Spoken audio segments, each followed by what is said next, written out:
Comrade Buddhadeb ভট্টাচার্যের জন্ম ১ March ১৯৪৪। পিতার নাম নেপাল ভট্টাচার্য, মা লীলা ভট্টাচার্য। তাদের পরিবার ছিল রাজনৈতিক এবং সাংস্কৃতিক পরিমণ্ডলে আবৃত। কবি সুকান্ত ভট্টাচার্য ছিলেন তার কাকা।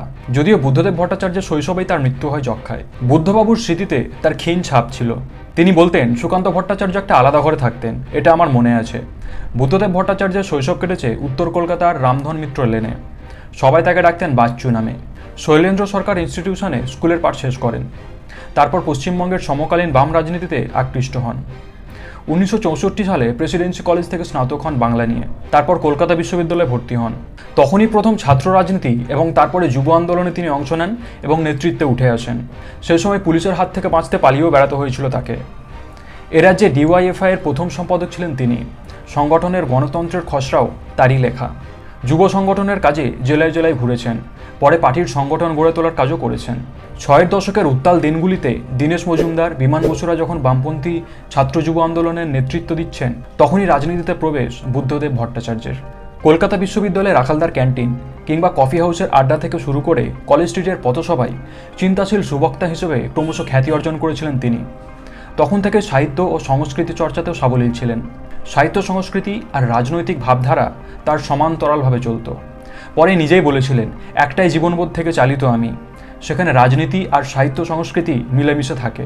খণ্ড খণ্ড আলাদা আলাদা ক্ষোভ বলে কিছু নেই। কমরেড বুদ্ধদেব ভট্টাচার্য সিপিআইএমের সদস্যপদ লাভ করেন ১৯৬৬ সালে।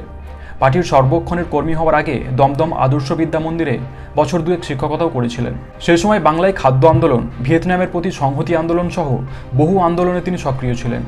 সিপিআইএমের পশ্চিমবঙ্গ রাজ্য কমিটির সদস্য নির্বাচিত হয়েছিলেন ১৯৭৮ সালে। ১৯৮৫ সালে তিনি পার্টির কেন্দ্রীয় কমিটির সদস্য নির্বাচিত হন। ২০০০ সালে মুখ্যমন্ত্রী হওয়ার পরে তিনি পার্টির পলিট ব্যুরো সদস্যও হন। ২০১৮ সালে তিনি পার্টির রাজ্য সম্পাদক মণ্ডলী থেকেও অব্যাহতি নিয়ে রাজ্য কমিটির সাম্মানিক সদস্য হিসেবে ছিলেন। শুধু যুব আন্দোলনই নয়, বিভিন্ন জেলায় পার্টির গণভিত্তিক মজবুত করতে উল্লেখযোগ্য ভূমিকা পালন করেছেন কমরেড বুদ্ধদেব ভট্টাচার্য। দার্জিলিং জেলায় পার্টিকে শক্তিশালী করতে তার বিশেষ অবদান ছিল। পরে গোর্খাল্যান্ড সহ বিচ্ছিন্নবাদী আন্দোলনের মোকাবিলার সামনের সারিতে ছিলেন। ১৯৭৭ সালে বিধানসভা নির্বাচনে তিনি কাশীপুর বিধানসভা কেন্দ্র থেকে সিপিআইএমের হয়ে প্রতিদ্বন্দ্বিতা করে বিধায়ক নির্বাচিত হন। পরাজিত করেছিলেন কংগ্রেস নেতা প্রফুল্লকান্তি ঘোষকে। সেই বছরই মাত্র ৩৩ বছর বয়সে তিনি রাজ্যের তথ্য ও সংস্কৃতি দপ্তরের মন্ত্রী হন। মন্ত্রী হয়ে তিনি সরকারি কাজে বাংলা ভাষার প্রয়োগ কার্যকর করতে উঠে পড়ে লেগেছিলেন। ১৯৮২ সালের বিধানসভা নির্বাচনে তিনি কাশীপুরে পরাজিত হয়েছিলেন। তারপর ১৯৮৭ সালের বিধানসভা নির্বাচনে তিনি যাদবপুরের কেন্দ্র থেকে ফের জয়ী হয়ে তৃতীয় বামফ্রন্ট সরকারের মন্ত্রিসভায় তথ্য ও সংস্কৃতি দপ্তরের সঙ্গে পৌর ও নগর উন্নয়ন দপ্তরের দায়িত্বও পান। ১৯৯১ ও ১৯৯৬ সালে তিনি যাদবপুর বিধানসভা কেন্দ্র থেকে নির্বাচিত হয়ে চতুর্থ ও পঞ্চম বামফ্রন্ট সরকারের মন্ত্রিসভাতে যোগ দেন। ১৯৯৩ সালে বুদ্ধদেব ভট্টাচার্য সাময়িকভাবে মন্ত্রিসভা ছেড়ে দিয়েছিলেন। পরে পার্টি তাকে আবার দায়িত্ব দিলে তিনি মন্ত্রীপদে ফিরে আসেন। ১৯৯৬ সালে তিনি রাজ্যের স্বরাষ্ট্র দপ্তর অর্থাৎ পুলিশ দপ্তরের দায়িত্ব পান। স্বাস্থ্যের কারণে জ্যোতি বসু যখন মন্ত্রিসভায় নিজের ভার লাঘব করতে চাইছিলেন, তখন ২০০০ সালের জুলাই মাসে উপমুখ্যমন্ত্রী পদে নিযুক্ত হন বুদ্ধদেব ভট্টাচার্য। এরপর ওই বছরের শেষের দিকেই জ্যোতি বসু মুখ্যমন্ত্রী পদ থেকে ইস্তফা দিয়ে পরবর্তী প্রজন্মের হাতে সরকারের নেতৃত্ব তুলে দেন। ২০০০ সালের ৬ নভেম্বর মুখ্যমন্ত্রী পদে শপথ নেন বুদ্ধদেব ভট্টাচার্য। এরপর ২০০১ সালের বিধানসভা নির্বাচনে যাদবপুর বিধানসভা কেন্দ্র থেকে তিনি পুনরায় নির্বাচিত হয়ে মুখ্যমন্ত্রীর দায়িত্বভার নেন। ২০০৬ সালেও ওই কেন্দ্র থেকে নির্বাচিত হয়ে তিনি পুনরায় মুখ্যমন্ত্রী হন। ২০১১ সালের বিধানসভা নির্বাচনে রাজ্যের বামফ্রন্ট সরকারের পরাজয় হওয়া পর্যন্ত তিনিই মুখ্যমন্ত্রী ছিলেন। ১০.৫ বছর এই দায়িত্ব তিনি শুধু দক্ষতার সঙ্গেই পালন করেননি, পরবর্তী প্রজন্মের স্বার্থে ও রাজ্যের সার্বিক উন্নয়নের লক্ষ্যে বামফ্রন্টের নীতি ও কর্মসূচিগুলি আন্তরিকভাবে রূপায়ণের চেষ্টা চালিয়েছিলেন। ২০১১ সালে যেদিন নির্বাচনের ফলাফল বের হয়, সেদিন দুপুরেই তিনি রাজভবনে গিয়ে পদত্যাগপত্র জমা দেন এবং সরকারি গাড়ির পরিবর্তে পার্টির গাড়িতে পার্টির রাজ্য দপ্তরে ফিরে যান। জীবনের শেষ দিন পর্যন্ত পাম এভিনিউতে সরকারি আবাসনের একটি ছোট্ট ফ্ল্যাটেই তিনি দিন কাটিয়েছেন। আড়ম্বরতাকে কোনোদিন গ্রহণও করেননি, প্রশ্রয়ও দেননি। মুখ্যমন্ত্রী হিসেবে তার ভূমিকাকে ইতিহাস মূল্যায়ন করবে বলেই বিশ্বাস করতেন বুদ্ধদেব ভট্টাচার্য। সিঙ্গুরে অটোমোবাইল শিল্পে বড় বিনিয়োগে টাটাদের শুধু রাজিই করাননি, ৮০% কারখানাও তৈরি করেছিলেন। কিন্তু বিরোধীদের হিংসাত্মক আন্দোলনে তা ধ্বংস হয়ে গিয়েছে।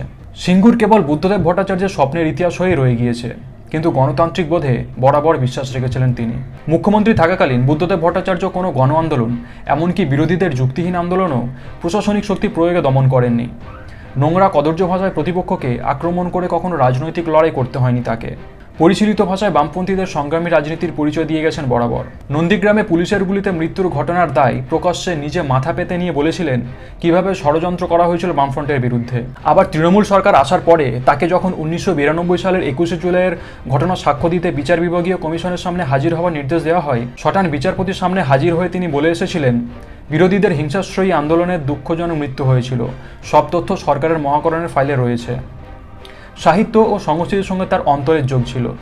বাংলা সাহিত্যের পাশাপাশি বিশ্ব সাহিত্যের একনিষ্ঠ পাঠক ছিলেন। তার সর্বশেষ লেখা বই চীন সম্পর্কে, বইয়ের নাম স্বর্গের নিচে মহাবিশৃঙ্খলা।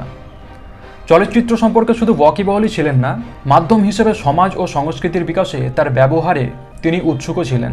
সত্যজিৎ রায়, মৃণাল সেন থেকে সৌমিত্র চট্টোপাধ্যায়ের কাছ থেকে নিয়মিত পরামর্শ নিতেন। কলকাতা চলচ্চিত্র উৎসবকে আন্তর্জাতিক মানের করে তুলেছিলেন তিনি। আবার কলকাতা বইমেলা যখন আগুনে পুড়ে গিয়েছিল, তখন তিনি নিজে ময়দানে দাঁড়িয়ে থেকে পোড়া ভস্ম সরিয়ে ফের বইমেলা চালু করতে সাহায্য করেছিলেন। পশ্চিমবঙ্গ এবং কলকাতা যাতে সাংস্কৃতিক মর্যাদায় পূর্ণ থাকে, তার জন্য তিনি সারা জীবন সচেতন ছিলেন। জেলায় জেলায় রবীন্দ্রভবন গড়ে তোলা সহ কলকাতায় আন্তর্জাতিক মানের প্রেক্ষাগৃহ, নন্দন গড়ে তোলায় তার বিশেষ অবদান ছিল।